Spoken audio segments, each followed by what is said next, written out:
നമസ്കാരം. വീണ വിജയൻ്റെ എക്സാലോജിക്കുമായി ബന്ധപ്പെട്ട മാസപ്പടി കേസുണ്ടല്ലോ, ആ മാസപ്പടി കേസിൽ ഇപ്പോൾ എൻഫോഴ്സ്മെൻറ്റ് ഡയറക്ടറേറ്റ് കേസെടുത്തിരിക്കുകയാണ്. കൊച്ചി യൂണിറ്റാണ് അത്തരത്തിലൊരു കേസ് ഇപ്പോൾ ഏറ്റെടുത്തിരിക്കുന്നത്. ഇതോടെ ഏത് സമയവും എന്തും നടക്കാം എന്നൊരവസ്ഥ കേരളത്തിലുണ്ടാവുകയാണ്. ഈ വിഷയത്തിൽ SFIO serious fraud investigation office അന്വേഷണത്തിലാണ്. ആ അന്വേഷണം നടന്നുകൊണ്ടിരിക്കുകയാണ്. ഇവരുടെ അന്വേഷണ റിപ്പോർട്ടിൻ്റെ അടിസ്ഥാനത്തിലാണ് ED കേസെടുത്തിരിക്കുന്നത്. ഇതോടുകൂടി എക്സാലോജിക്കുമായി ബന്ധപ്പെട്ട് അറസ്റ്റിലേക്ക് പോലും EDക്ക് കടക്കാനാകുമെന്നുള്ള കാര്യത്തിൽ സംശയമില്ല. ഹൃദയമെടുപ്പ് കൂടുന്നുണ്ട് മുഖ്യമന്ത്രിയുടെ മകൾ വീണ വിജയനെതിരെ ED എന്ത് നടപടി എടുക്കുമെന്നത് വളരെ നിർണായകമാണ് എന്നുള്ളതാണ്. നേരത്തെ SFIO അന്വേഷണത്തിനെതിരെ വീണ വിജയൻ നൽകിയിട്ടുള്ള ഒരു ഹർജി, ആ ഹർജി ഇപ്പോഴും ഈ കർണാടക കോടതിയിൽ ഹൈക്കോടതിയിൽ നൽകിയിരുന്നു. പക്ഷേ അത് തള്ളുന്നൊരു സാഹചര്യം ഉണ്ടായിരുന്നു.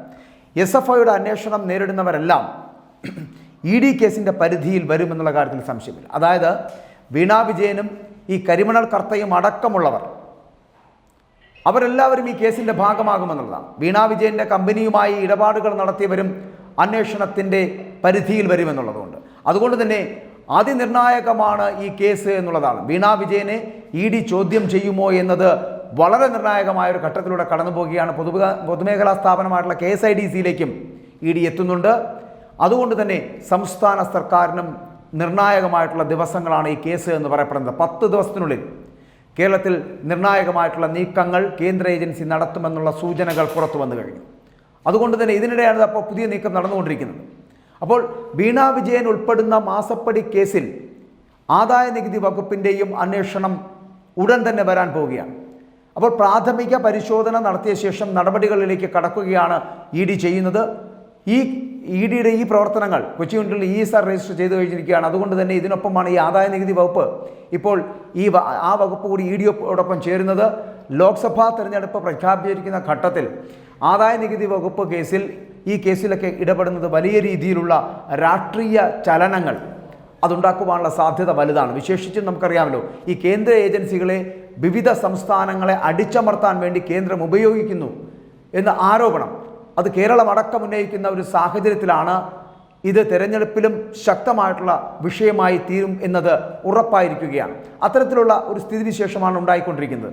തനിക്കെതിരായിട്ടുള്ള അന്വേഷണം തടയണമെന്ന് ആവശ്യപ്പെട്ടുകൊണ്ടുള്ള വീണ വിജയൻ്റെ ഒരു ഹർജി അത് കർണാടക ഹൈക്കോടതി തള്ളിയതോടുകൂടിയാണ് SFIO കടുത്ത നടപടികളിലേക്ക് കടന്നിരിക്കുന്നത്. ഇതിനിടെയാണ് ഇപ്പോൾ EDക്കും റിപ്പോർട്ട് നൽകിയിരിക്കുന്നത്. നേരത്തെ SFIO ഈ വീണയുടെ മാസപ്പടി വാങ്ങി എന്നുള്ളൊരു ആരോപണത്തെക്കുറിച്ച്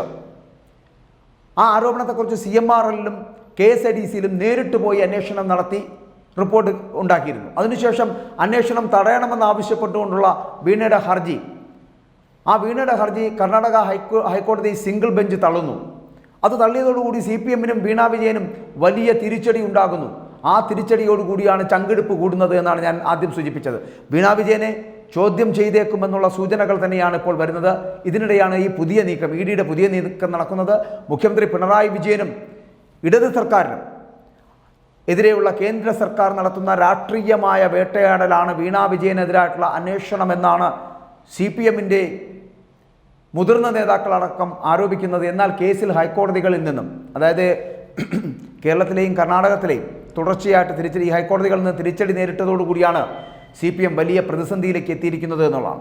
വീണ വിജയനും മുഖ്യമന്ത്രി പിണറായി വിജയനുമൊക്കെ ചങ്കെടുപ്പ് കൂടുന്നത് എന്തുകൊണ്ടാണ് എന്ന് ചോദിച്ചാൽ, എക്സാലോജിക്കിലെ മാസപ്പടി വിവാദവുമായി ബന്ധപ്പെട്ടിട്ട് ഇപ്പോഴത്തെ അന്വേഷണം മുന്നോട്ട് പോകുന്നത് EDയുടെ അന്വേഷണം ഒരു പുതിയ ഘട്ടത്തിലേക്ക് എത്തപ്പെടുന്നു. അങ്ങനെ എത്തപ്പെടുമ്പോൾ SFIOയുടെ അന്വേഷണ റിപ്പോർട്ടുകൾ വളരെ കൃത്യമായി EDക്ക് നൽകുകയും ED അതിനകത്ത് തെറ്റുകൾ കണ്ടെത്തുകയും ചെയ്ത സാഹചര്യത്തിൽ വീണ വിജയനും വേണ്ടിയിട്ട് പ്രവർത്തിച്ചിട്ടുള്ളവരും, അത് KSIDC ആണെങ്കിലും ഇനി KMML ബന്ധപ്പെട്ടുള്ളവരാണെങ്കിലും അടക്കമുള്ളവരെ അറസ്റ്റ് ചെയ്യുന്ന ഒരു സാഹചര്യം ഉണ്ടാകുമെന്ന് തന്നെയാണ് അറിയാൻ കഴിയുന്നത്.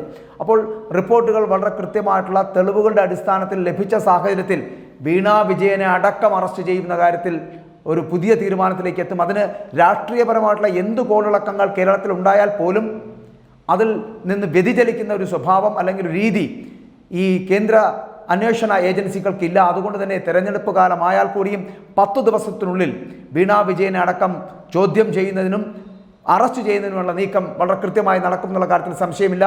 കേരളത്തിലെ രാഷ്ട്രീയപരമായിട്ടുള്ള ചില തീരുമാനങ്ങളിൽ മാറ്റമുണ്ടാകുവാനുള്ള സാധ്യതകളുണ്ട്. അതിലൂടെ തന്നെ പിണറായി വിജയൻ എന്ന് പറയപ്പെടുന്ന മുഖ്യമന്ത്രിക്ക് കേന്ദ്ര ഏജൻസികളെ രാഷ്ട്രീയ ലാഭത്തിന് വേണ്ടി കേന്ദ്ര സർക്കാർ ഇങ്ങനെ വീണ വിജയനെയും പിണറായി വിജയനെയും ദ്രോഹിക്കുകയാണ്, ഇത്തരത്തിലുള്ള രാഷ്ട്രീയ നീക്കങ്ങളാണ് നടക്കുന്നത് അല്ലെങ്കിൽ നടത്തുന്നത് എന്ന് പൊളി പറഞ്ഞ് മുന്നോട്ട് പോകാമെങ്കിൽ കൂടിയും 10 ദിവസത്തിനുള്ളിൽ വീണ വിജയനെയും വീണ വിജയനോടൊപ്പം ഒപ്പമുള്ളവരെയും അറസ്റ്റ് ചെയ്ത് മൊഴി രേഖപ്പെടുത്തുന്നതിനുള്ള തീരുമാനം ഉണ്ടാകുമെന്നുള്ള കാര്യത്തിൽ സംശയമില്ല.